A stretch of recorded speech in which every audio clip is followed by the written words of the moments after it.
सध्या एक मोठी चर्चा आहे माणिकराव कोकाटेचा राजीनामा झालेला आहे. तर भाऊची मंत्रिमंडळामध्ये परत एंट्री होऊ शकते अशी शक्यता आहे. तुम्हाला काय वाटतंय? शक्यता नाही, 100% धनंजय मुंडेची वापसी मंत्रिमंडळात मध्ये करण्याच्या मोठ्या प्रमाणामध्ये जोरात प्रयत्न सुरू आहे. ज्यांनी करता 15 दिवस अगोदर पण सगळ्यांनी बघितलेलं आहे. अजितदादा आणि धनंजय मुंडेची मीटिंग झालेली आहे. त्याच्यामध्ये पण ते गोष्टीच्या डिस्कशन झालेलं आहे. आणि आता पण जे कोकाटे भाऊ आहे त्यांचे राजीनाम्याची जी मागणी आहे ते जोरामध्ये आहे महाराष्ट्रामध्ये. आणि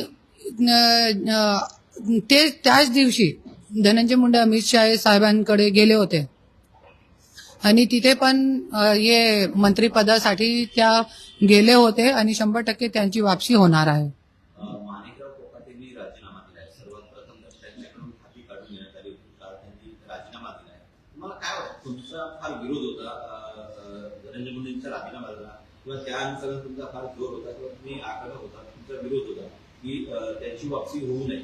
पण या सर्व प्रकरणामध्ये काय अजितदादांची काय मजबुरी असू शकते धनंजय मुंडेंना परत घेण्याची? मी अगोदर पण सांगितलेलं आहे, आता माझा विरोध होता पण आता पण माझा विरोध आहे. आणि ज्या गोष्टी मला माहीत पडली आहे त्या गोष्टी मी मीडियावरती बोलत आहे आणि पुढे पण मी विरोध करत राहणार.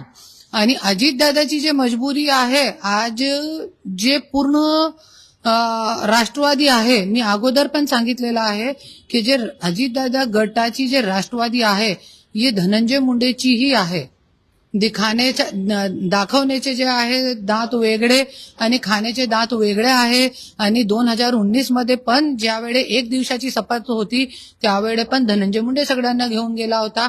आणि आता पण जे अजितदादा वेगळे झालेले आहे त्या गोष्टीच्या भी पूर्ण दामोदार जे आहे ते धनंजय मुंडेंनी केलेला आहे. जे सगळी गोष्टी धनंजय मुंडेंनी केलेली आहे. सगळे जे राष्ट्रवादीचे जे सगळे आमदार आहे धनंजय मुंडेचे सांगण्यानुसार ही चलत आहे. तुम्ही जे म्हणताय की राष्ट्रवादी अजितदादाची दुसरं कोणी नाही तर धनंजय मुंडेचा, हा, ते कोणत्या आधारे म्हणू शकता तुम्ही? जे मी बघितलेलं आहे 27 वर्ष जे मी घरामध्ये बघितलेला. आणि माझे हस्बंड बीजेपी मध्ये होते अगोदर आणि 2011 पासून राष्ट्रवादीमध्ये आहे. 11 की 12-13 पासून मला बहुतेक माहित नाहीये, आठवण नाहीये, पण बहुतेक 12-13 पासून माझे हस्बंड राष्ट्रवादीमध्ये आहे. 14 मध्ये अपोजिशन लीडर होते. त्यावेळेपासून मी बघत आहे काय चालले, कसं चालले. आणि राष्ट्रवादीमध्ये धनंजय मुंडे सारखा चेहरा पण नाहीये ना. धनंजय मुंडे सारखा मोठा नेता आणि वक्तव्य करणारा आणि प्रवक्ता असं पण कोणी नाहीये. त्याच्यासाठी आज अजितदादा जे पूर्ण काम आहे धनंजय मुंडेही सांभाळत आहे. त्याच्यासाठी आज हे सगळं सुरू आहे त्यांना वेळोवेळी. आणि आता पण थोडे दिवस अगोदर मीडियाने अजितदादाला सांगितलं होतं, तर दादानी सांगितलं की धनंजय मुंडेची हे गोष्टीचा आम्ही विचार करणार आहे. तो कशाला विचार करणार आहे? अरे ज्या व्यक्ती आपले मंत्रिपदाचा गैरवापर करताय अशा व्यक्तीला तुम्ही परत मंत्रिपद देण्याचा विचार करताय, तर या गोष्टीचा आम्ही निषेध करणार आहे. आणि आता पण ज्या वेळे मला माहित पडलं त्यावेळेपासून मी मीडियावरती हे गोष्टीचा निषेध करत आहे. फडणवीसांचं आणि अजितदादांचं जे सरकार आलं होतं त्याच्यामध्ये तुम्हाला असं म्हणायचंय का की धनंजय भाऊच करता होते? थोडं सविस्तर सांगा काय घडलं होतं पडद्यामध्ये. पूर्ण जे मी आता पण सांगते त्यावेळे तो जे घडला होता त्यावेळे धनंजय मुंडेंनीही सगळं कटकारस्थान केली होती. राष्ट्रवादी तोडून 45 आमदार घेऊन बीजेपी मध्ये गेले होते. आणि देवेंद्र फडणवीस साहेब आणि धनंजय मुंडे कोणी वेगळे नाहीये हे पण मी सांगू शकते. दोघी एकच आहे. हे महाराष्ट्राची जनता विसरू नये की धनंजय मुंडे जे आहे ते बीजेपी मध्ये होता आणि बीजेपी मध्ये आता जितके वर्ष राष्ट्रवादीमध्ये नाही झाले तितके जादा वर्ष बीजेपी मध्ये होता.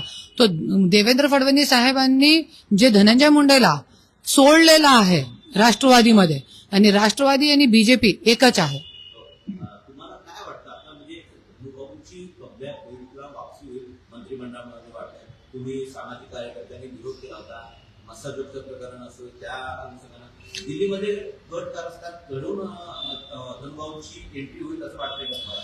हा, दिल्लीमध्ये कटकारस्थान करून त्यांची एंट्री परत होणार आहे आणि 100% त्यांना मंत्रिपद परत भेटणार आहे. हे माझ्या पूर्ण खात्री आहे हे गोष्टीची, आणि त्याच्यासाठी आम्ही मीडियावरती या गोष्टीचा विरोध करत आहे. अनिल पाटील पण प्रयत्न करतायत, धनुभाऊ पण प्रयत्न करतायत, पण कोणाचं पार्ट जड होईल असं वाटतंय? कारण की तुम्ही म्हणताय की राष्ट्रवादी धनुभाऊ चालवताय. हा 100% ते चालवत आहे, आणि ते main of the Rashtrawadi Ajitdada गटाची ते धनंजय मुंडे आहे. तो त्यांना लाना त्यांच्यासाठी अजितदादासाठी ते गरजेचं आहे. त्याच्याशिवाय त्यांच्या मंत्रिपद शिवाय राष्ट्रवादी चालत नाही. वाल्मीकरण प्रकरणामध्ये तुम्ही आरोप केला होता की धनुभाऊच पडद्यामागची खरी युवक, मग त्याच्यानंतर त्यांचं मंत्रिपद काढून देण्यात आलं. आता अजूनही त्याच्यातून ते सुटले नाही किंवा आरोप काय आहे? तुमचं काय म्हणणं? माझं हेच म्हणणं आहे की धनंजय मुंडेने मंत्रिपदाचा खूप गैरवापर करा आहे, आणि असे लोकांना परत मंत्रिपद देऊ नये.